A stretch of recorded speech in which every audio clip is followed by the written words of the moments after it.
2 gendarmes auraient été assassinés ces jours derniers pendant qu'ils conduisaient un prisonnier corse de Corté à Ajaccio. Or, chaque année, sur cette terre classique du banditisme, nous avons des gendarmes éventrés par les sauvages paysans de cette île, réfugiés dans la montagne à la suite de quelques vendettas. Le légendaire maquis cache en ce moment, d'après l'appréciation de même les magistrats eux-mêmes, 150 à 200 vagabonds de cette nature qui vivent sur les sommets, dans les roches et les broussailles, nourris par la population, grâce à la terreur qu'ils inspirent.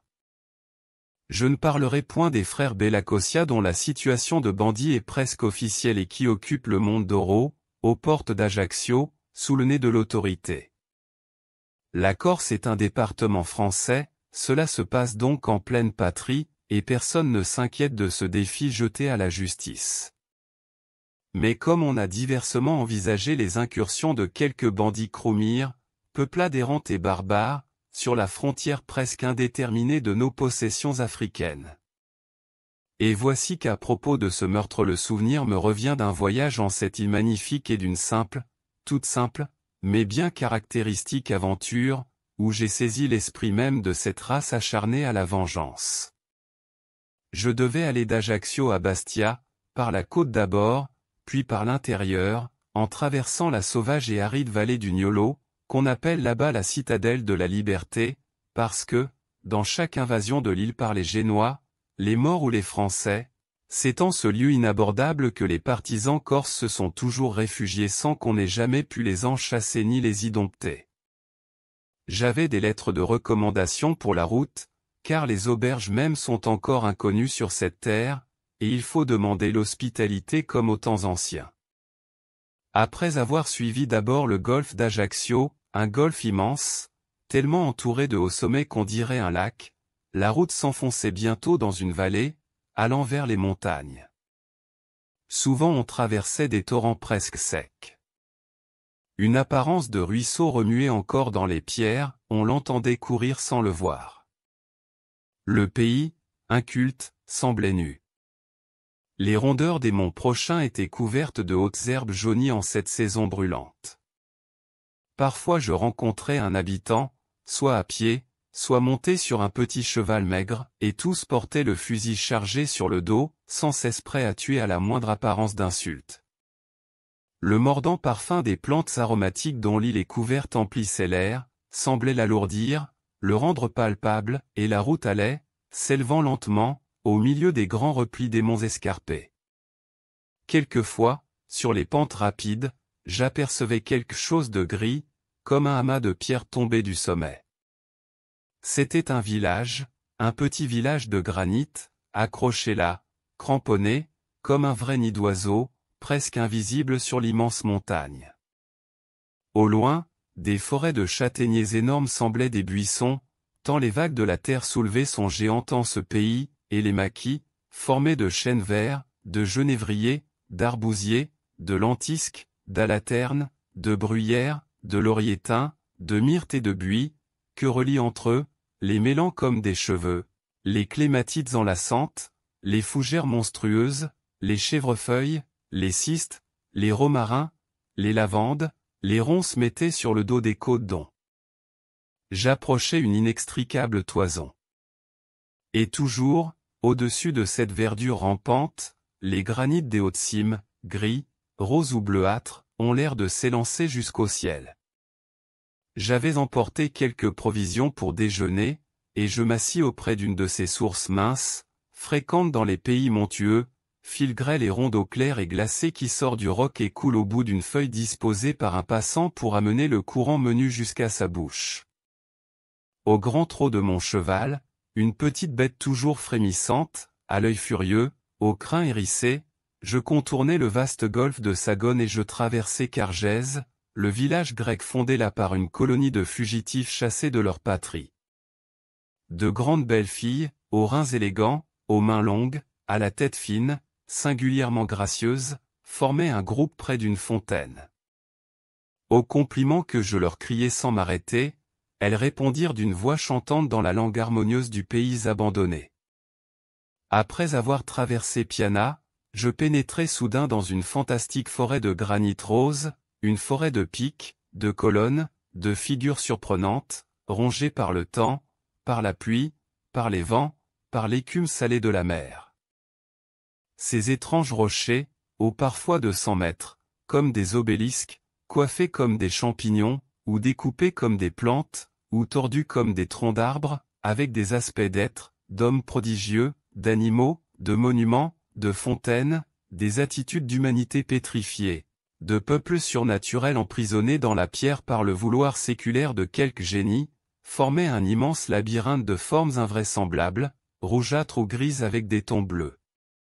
On y distinguait des lions accroupis, des moines debout dans leurs robes tombantes, des évêques, des diables effrayants, des oiseaux démesurés, des bêtes apocalyptiques, toute la ménagerie fantastique du rêve humain qui nous hante en nos cauchemars.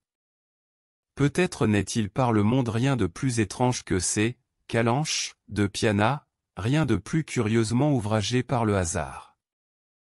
Et soudain, sortant de là, je découvris le golfe de Porto, ceint tout entier d'une muraille sanglante de granit rouge reflété dans la mer d'azur. Après avoir gravi péniblement le sinistre Val d'Ota, j'arrivai, au soir tombant, à Evisa, et je frappai à la porte de M. Paoli Calabretti, pour qui j'avais une lettre d'ami. C'était un homme de grande taille, un peu voûté, avec l'air morne d'un phthisique. Il me conduisit dans ma chambre, une triste chambre de pierre nue, mais belle pour ce pays à qui toute élégance reste étrangère, et il m'exprimait en son langage, charabia corse, patois graillonnant, bouilli de français et d'italien, il m'exprimait son plaisir à me recevoir, quand une voix claire l'interrompit et une petite femme brune, avec de grands yeux noirs, une peau chaude de soleil, une taille mince, des dents toujours dehors dans un rire continu, s'élança, me secoua la main, « Bonjour. Monsieur. » Ça va bien, enleva mon chapeau, mon sac de voyage, rangea tout avec un seul bras, car elle portait l'autre en écharpe, puis nous fit sortir vivement en disant à son mari, « Va promener monsieur jusqu'au dîner. » Monsieur Calabretti se mit à marcher à mon côté, traînant ses pas et ses paroles, toussant fréquemment et répétant à chaque quinte, « C'est l'air du Val, qui est fraîche, qui m'est tombée sur la poitrine. » Il me guida par un sentier perdu sous des châtaigniers immenses. Soudain, il s'arrêta, et, de son accent monotone, « C'est ici que mon cousin Jean Rinaldi fut tué par Mathieu Lori. » Tenez, j'étais là, tout près de Jean, quand Mathieu parut à 10 pas de nous. « Jean, cria-t-il, ne va pas à Albertax, n'y va pas, Jean, ou je te tue, je te le dis. » Je pris le bras de Jean, « N'y va pas, Jean, il le ferait. » C'était pour une fille qu'ils suivaient tous deux, Paulina Sinacoupi. Mais Jean se mit à crier, « J'irai, Mathieu, ce n'est pas toi qui m'empêcheras. » Alors Mathieu abaissa son fusil avant que j'eusse pu ajuster le mien, et il tira. Jean fit un grand saut de 2 pieds, comme un enfant qui danse à la corde, « Oui, monsieur, » et il me retomba en plein sur le corps, si bien que mon fusil m'échappa et roula jusqu'au gros châtaignier, là-bas. Jean avait la bouche grande ouverte, mais il ne dit pas un mot. Il était mort. Je regardais, stupéfait, le tranquille témoin de ce crime. Je demandai, et l'assassin? Paoli Calabretti toussa longtemps, puis il reprit, il a gagné la montagne. C'est mon frère qui l'a tué, l'an suivant. Vous savez bien, mon frère, Calabretti, le fameux bandit? Je balbutiai, votre frère? Un bandit? Le Corse placide eut un éclair de fierté, oui, monsieur, c'était un célèbre, celui-là, il a mis à bas 14 gendarmes. Il est mort avec Nicolas Morali, quand ils ont été cernés dans le Niolo, après 6 jours de lutte, et qu'ils allaient périr de faim. Il ajouta d'un air résigné, c'est le pays qui veut ça, du même ton qu'il disait en parlant de sa phtisie, c'est l'air du Val qui est fraîche. Le lendemain, pour me retenir, on avait organisé une partie de chasse, et une autre le jour suivant. Je courus les ravins avec les souples montagnards qui me racontaient sans cesse des aventures de bandits, de gendarmes égorgés, d'interminables vendettas durant jusqu'à l'extermination d'une race. Et souvent il ajoutait, comme mon hôte, c'est le pays qui veut ça. Je restai là 4 jours, et la jeune Corse, un peu trop petite sans doute, mais charmante, mi-paysanne et moitié dame, me traita comme un frère, comme un intime et vieil ami. Au moment de la quitter, je la tirai dans ma chambre, et tout en établissant minutieusement que je ne voulais point lui faire de cadeau, j'insistai, me fâchant même, pour lui envoyer de Paris, dès mon retour, un souvenir de mon passage. Elle résista longtemps, ne voulant point accepter. Enfin, elle consentit. « Eh bien, dit-elle, envoyez-moi un petit revolver, un tout petit. » J'ouvris de grands yeux. Elle ajouta plus bas, confidentiellement, comme on confie un doux et intime secret, c'est pour tuer mon beau-frère. Cette fois, je fus effaré. Alors elle déroula vivement les bandes qui enveloppaient le bras dont elle ne se servait point, et me montrant la chair ronde et blanche traversée de part en part d'un coup de stylet presque cicatrisé, si je n'avais pas été aussi forte que lui, dit-elle, il m'aurait tué. Mon mari n'est pas jaloux, lui, il me connaît, et puis il est malade, vous savez, et ça lui calme le sang.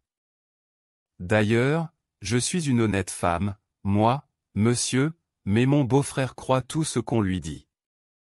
Il est jaloux pour mon mari et il recommencera certainement. Alors, si j'avais un petit revolver, je serais sûr de le tuer.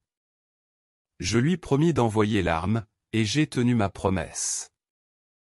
J'ai fait graver sur la crosse, pour votre vengeance.